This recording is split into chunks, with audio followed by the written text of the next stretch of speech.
অস্ত্র জনজনই করতেছে আর ওনারা ইলেকশন লইবে। আমি তো চিন্তাত আছি দলে রইলে কোনো স্বাক্ষর লাগতো না 1%, আর স্বতন্ত্র হইলে 1% স্বাক্ষর লাগবে। ইলেকশনে যদি একজন স্বতন্ত্র প্রার্থীকে ভোট পাবলিক না দেয় তার অর্থ বাজেয়াপ্ত হবে। কালো আইনটা কেন সংসদে রাখবে? আর এই কালো আইন যতক্ষণ বাতিল না করে এই যে 1% স্বাক্ষর, ততক্ষণ যেন এই 26-এর নির্বাচন স্থগিত রাখে। আমার নাম হইল মোহাম্মদ কাজী জাহাঙ্গীর। ব্রাহ্মণবাড়িয়া সদর 3 আসন থেকে আমি 7 বার এমপিতে মনোনয়নপত্র সাবমিট করি। প্রত্যেকবারই এই 1% গণস্বাক্ষরটা দেয়, এটার জন্য আমারটা বাতিল হয়।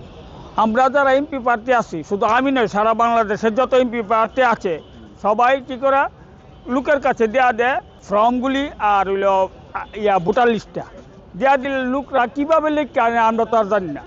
হ্যাঁ, জমা দিবে আর ঘন্টা 2-3 ঘন্টা আগে লোকের আইন না দেয়, এবার আমরা এটা জমা দেওয়া দিই। তখন হয়তো এটা ভুলফা, এই যে যিনি রিটার্নিং অফিসার থাকেন উনি কিন্তু ভুলফা, আমরা এমনি বাতিল করে না, এটা আমি বুঝতে পারছি। তো উনিও ভুলফা দিকে আমাদেরকে বাতিল করে। এই যে একটা কালো আইন, এই সংসদে ইলেকশন যারা করে, এমপি হবে, মন্ত্রী হবে, আইন তৈরি করবে, দেশ পরিচালনা করবে, তারা ওই বৈষম্য শিকার হয়ে যা। হ্যাঁ, অর্থাৎ দলে রইলে কোনো স্বাক্ষর লাগতো না 1%, আর স্বতন্ত্র হইলে 1% স্বাক্ষর লাগবে। তাহলে এই গণতন্ত্র বিরোধী একটা কালো আইন একটা সংসদ ইলেকশনে যদি তাই এই দেশ আর বালা চলার তো আমি রাস্তা দেখতেছি না। এটা তো গণতন্ত্র বিরোধী একটা কালো আইন, হ্যাঁ, এবং মানবাধিকার বিরোধী একটা আইন। হ্যাঁ, যাই হোক, আমি 7 বার এটাতে করছি, কুলাইতারছি না, এবারও বাতিল হয়েছি। হ্যাঁ, বাতিল হওয়াতে আমি আপিল করার জন্য এখানে আসছি। হ্যাঁ, আপিল করে গেলাম। হ্যাঁ, বাকিটা আল্লাহ জানে। শুধু 1% স্বাক্ষরটা, আর কোনো না। আমাদের কোন কাগজপত্র, সয় সম্পত্তি, ঋণ হেলাফি টাফা না। হ্যাঁ, ওই শুধু এই জিনিসটা লাগে আমরা বাতিল। 7 বারে গ্যাপ দিলে তো 40-45 বছর গেছে গা। প্রধান উপদেষ্টা ডক্টর ইউনূস সাহেব উনি সম্মানী ব্যক্তি, উনি বিচক্ষণ। অতএব উনি যেন সংসদে এই যে এমপি ইলেকশনে এই যে কালো আইনটা, এই যে 1% স্বাক্ষর স্বতন্ত্র হইলে দিতে হয় আর দলের হইলে দিতে হয় না, এই আইনটা যেন বাতিল করে, সবাই যেন ইলেকশন করতে পারে। ইলেকশনে যদি একজন স্বতন্ত্র প্রার্থীকে ভোট পাবলিক না দেয় তার অর্থ বাজেয়াপ্ত হবে। এতে করে তো নির্বাচন কমিশনের লস নাই। হ্যাঁ, অর্থ বাজেয়াপ্ত হবে, হোক না লাখ লাখ না রাখ না, অসুবিধা কী? তাহলে এই কালো আইনটা কেন সংসদে রাখবে? এই কালো আইনটা বাতিল না করে যেন এই যে 2026-এর যে নির্বাচন, ত্রয়োদশ নির্বাচন, এই নির্বাচনটা যেন মহামান্য প্রধান উপদেষ্টা সাহেব ইউনূস সাহেব আইনটা বাতিল করে, তারপরে যেন ইলেকশন দেয়, ইলেকশনটা যেন স্থগিত করে।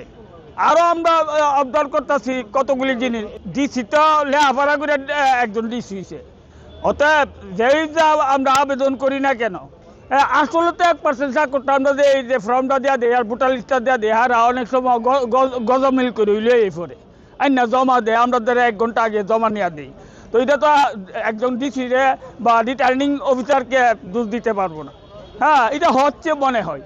হ্যাঁ, যাই হোক, তবুও আমি আশাবাদী যদি সদয় হয়ে নির্বাচন কমিশনার সাহেব আমাকে দেয়া হয়তো ইলেকশনটা আমি 7 বারের মাথা অ্যাটেন্ড করতাম, আর কি ইলেকশনটা করতাম, এটাই আমার কথা। আর এই কালো আইনটা যেন বাতিল করে, আর এই কালো আইন যতক্ষণ বাতিল না করে এই যে 1% স্বাক্ষর, ততক্ষণ যেন এই 26-এর নির্বাচন স্থগিত রাখে। এবং দেশে যত এখন দেখতেছি শত শত লোকগুলি হয় আমার কাছে, এই যে উসমান হাদি মারা গেল, তাইলে এই দেশে এখনো অস্ত্র জনজনই করতেছে আর ওনারা ইলেকশন লইবে। আমি তো চিন্তাত আছি এই জেলখানার মধ্যে, এই জেলখানার অস্ত্র লুটপাট হয়েছে, এইগুলি মাঠে আছে, এইগুলি উদ্ধার হচ্ছে না, অস্ত্র অভিযান তো চলছে না আমার মতে। হ্যাঁ, তাইলে এখন যদি মারা যায় ফুলাবাইনি বুদ্ধি তো গিয়া মরলে আমার তোমার ফুলাবাইন মরবো, হ্যাঁ ফুলাবাইন তো আর মরতো না।